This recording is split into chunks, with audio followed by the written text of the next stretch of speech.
After every round in the NRL, every team has an important question to answer from the weekend. Some don't get answered for months, years, seasons, decades. Others get answered immediately, such as the Warriors declaring themselves as Premiership contenders once again for dominating the Penrith Panthers. Let's get into another episode of Soapbox Sermons. I'm Alex, also known as NRL Soapbox, and we're pivoting in the direction of our podcast. I want to try something new out. That's kind of my liberty that I can do, is look at not just a game preview or review, but breaking down what the most important question each club has to answer from the round of footy that's just been. Sometimes questions will repeat. In any case, there's always going to be a really important topic that each team needs to dissect and get an answer for if they want to continue with their premiership campaign, or maybe it's even looking further into the future. So we're going to break it down team by team. There'll be timestamps for you if you just want to skip to your team. Let's get into it.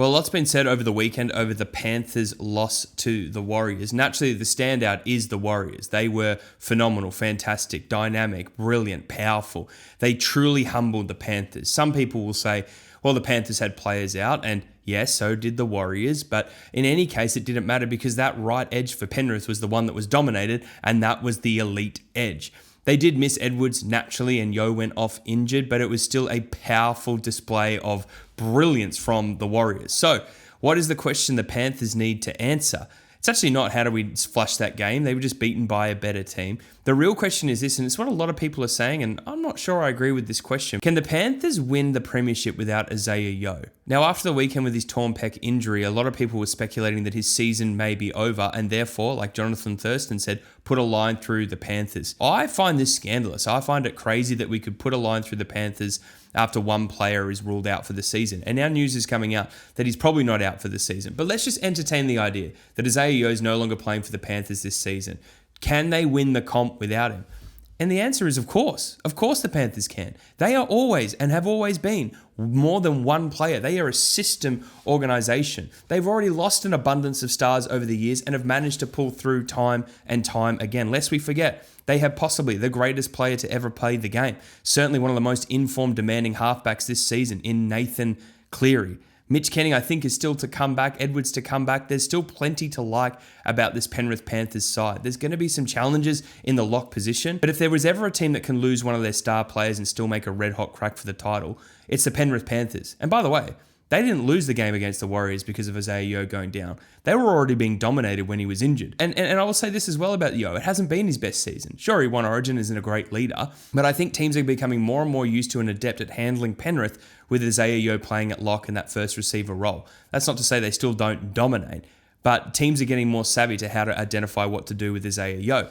In any case, there's been plenty of times when Cleary plays at more like a 5'8" than a halfback and seems to play better anyway. They just have so many cards up their sleeve. So anyone writing off the Panthers is just looking for the convenient narrative. This is an unbelievable club. They are more than one player. They are a dominant system, and they've proven that to us. So we best not be writing them off because you know they're coming. So the Roosters got away with a streaky comeback against the Bulldogs. Many would have thought that the Bulldogs deserved to win that game. They certainly had a stranglehold of momentum in the second half, and just a couple of dumb mistakes, particularly not defusing a bomb, was their downfall. Now, the Roosters came to play. They had clearly identified that the high ball was going to be an issue for the Bulldogs, and boy, wasn't it. But you couldn't say that the Roosters had an unbelievable game. You can say Nafua White did. You can say he was brilliant. But in general, they were a little lackluster. There were some great moments, some excellent defense and performances from individual players. But as a cohesive unit, they didn't play 80 minutes of brilliant footy. And so the question for the Roosters is this: how do they replicate their game against the Cowboys? And I don't mean to say they need to win by 80 points. They just need to put in their best effort for 80 minutes, because when they do that, they may indeed be the best team in the competition. Nafua White is dead set scary. James Tedesco is having another elite season. Walker's taking control. Cherry Evans has had his moments, but certainly brings a lot of composure and leadership. Every single one of their players went on is some of the best in their position. What the Roosters need to do, and this sounds crazy because they've won like 7 or 8 in a row, but they need the 80-minute brilliance that they showed against the Cowboys. Now, against better teams that turn up on the day, that may only lead to a marginal victory, but if they're playing their best footy, if they replicate that Cowboys effort, they will be the favourites for the Premiership. Moving to third place with the Warriors, and this is a team that just sent a lightning bolt through the competition. Some were trying to say that they were looking a little rusty, faded, that maybe there were too many injuries, that they probably needed to bring Metcalf back in, and he only came back in due to a late injury to Tamari Martin, but oh my God, did he not have a blinder. Now again, I don't think the Warriors won because of Metcalf. I think they won because of their forwards, but in any case, Metcalf put in an unbelievable performance. So the big question for the Warriors is, do they leave Metcalf at 7 so they put themselves in the best position for a finals campaign? Tamari Martin's been playing great, but when the team is rolling down the field, when there is momentum, you can see how Metcalf has that X factor to not only set up tries, but I think most importantly for the Warriors when they start getting into close games is for his goal kicking.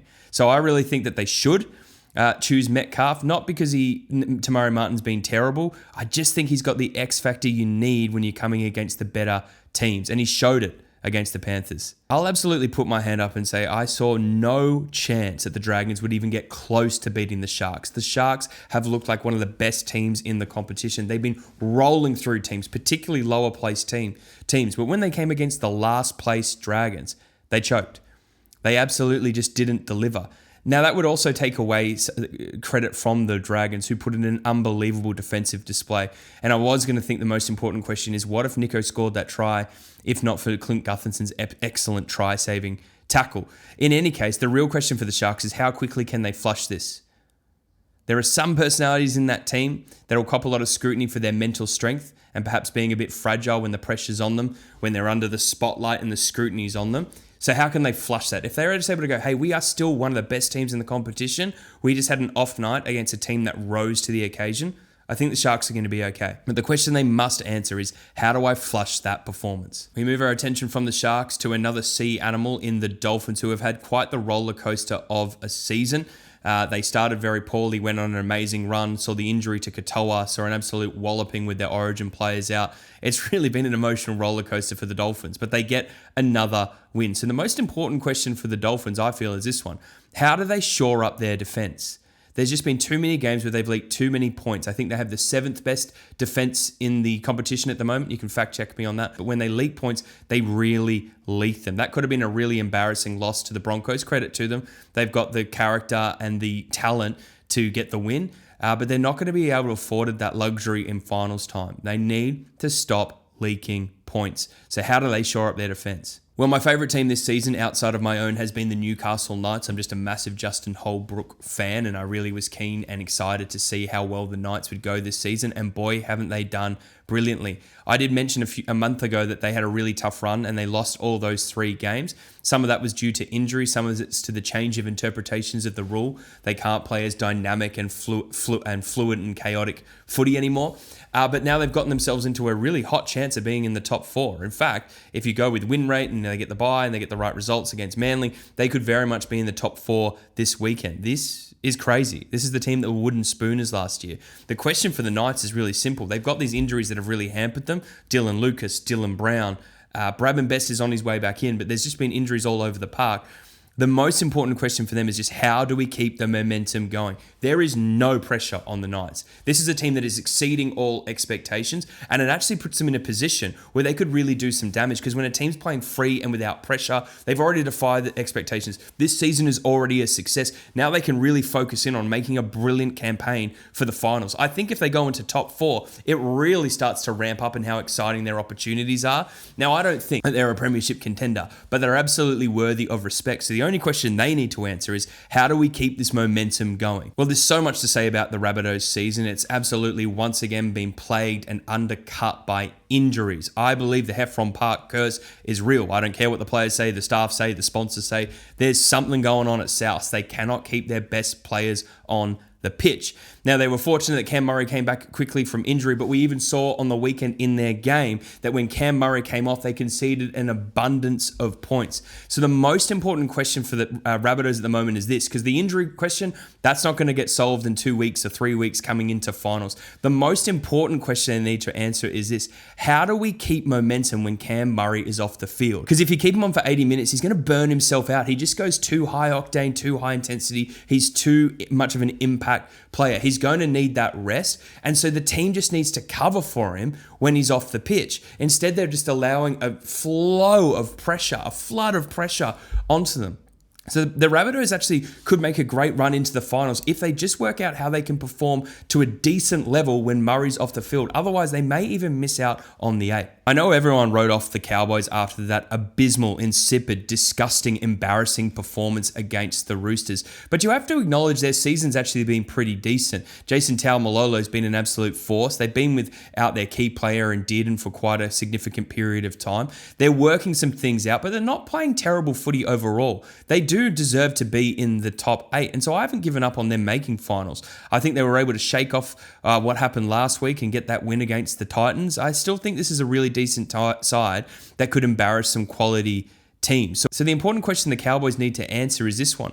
How do we stop making so many errors? The Cowboys' ill discipline is so easily correlated with them losing convincingly. Even some of the matches that they win, they make too many errors. I think back to the game they absolutely should have won against Parramatta, but just made so many errors. Even against the Titans, I think they made 13 errors. The Cowboys are just inviting pressure into their life. They've got to do something about ball discipline. This is a really good team that can score a lot of tries, but they wouldn't need to score as many if they just held on to the ball. If the Cowboys want to make the 8, if they want to have a formidable finals campaign, they're going to need to hold on to the ball. Boy, it'd be disappointing to be a Bulldogs fan, especially after the weekend. Your team all season has shown grit, courage, and hunger to win the game. They're absolutely a team playing for each other and a team playing for their coach. That isn't to say they haven't had some terrible performances, but the game against the Roosters was not one of those. They gave themselves every chance to win that game. They clawed their way back into the game in the second half. They had unbelievable momentum, but there's one thing they couldn't do. They couldn't catch a high ball. So the most important question for the Bulldogs coming out of this weekend is, how do we make sure we catch the ball? Because that is really what invited disappointment into their life, as Gus Gould says. It wasn't just Rinakama being under a significant pressure and dropping them, but of course we know the one where they just let it bounce and it led to that very crazy Roosters try. I think it was Fiketti that put that one down. The Bulldogs, man, that is a weak spot. Teams are going to target it incessantly. They will not stop. They know it's something that's not working for you. So the Bulldogs, that's the most important question. How do we make sure we catch the high ball this week? Well, as a Manly fan, there's just too many questions that they need to answer. The most pressing one is how many injuries that have happened, how their middle's going to survive. But really, the question that the Manly Seagulls need to answer is, how do we win a game? They're on a 5-game skid now. They've got so many starters out, particularly in the pack. Like, they are really light now. I wouldn't be surprised if both Jake and Nathan Brown are playing massive amount of minutes on the weekend. The Eagles really need to figure out, how do we go back to winning? Can we win another game this season? Because it's not looking promising at the moment. They've just completely abandoned discipline and ball security, making too many errors. And that's possibly because of the injuries that they have, that they're losing so much of the ruck speed. They're losing on line speed. I don't know, but that's a big question. Are we going to win again this season? The biggest question for the Storm from the weekend, after they came back against the Eagles and put in a dominant performance in the second half, special shout out to Suafanalongo, what an absolute superstar. The Storm have one big question. Is finals still a chance? I think it's a bridge too far. But if they're a team that keeps scoring tries, that shows up for each other, if their star players can start coming back into the squad, they need to give themselves every chance of making the finals, and that means winning every game. But that's the key one. Their season's still, I think, remotely alive. So all they need to focus on is winning every single game. Can they do it? I doubt it. Are they a chance for finals? Yes. Will they make it? Very unlikely. Well, the Raiders' season has now been reduced to what could have been. They obviously started abysmally, and the major problem there wasn't the side that Strange was on or Sanders was on. It wasn't that they had middles out or that Simi Sasagi or Noah Martin got injured. The biggest issue was discipline, and it reared its ugly head again with Corey Horsburgh making a stupid decision in the final minutes of the game, leading to a sin bin and to his team losing the game. And so the big question for the Raiders is, can they get their discipline right?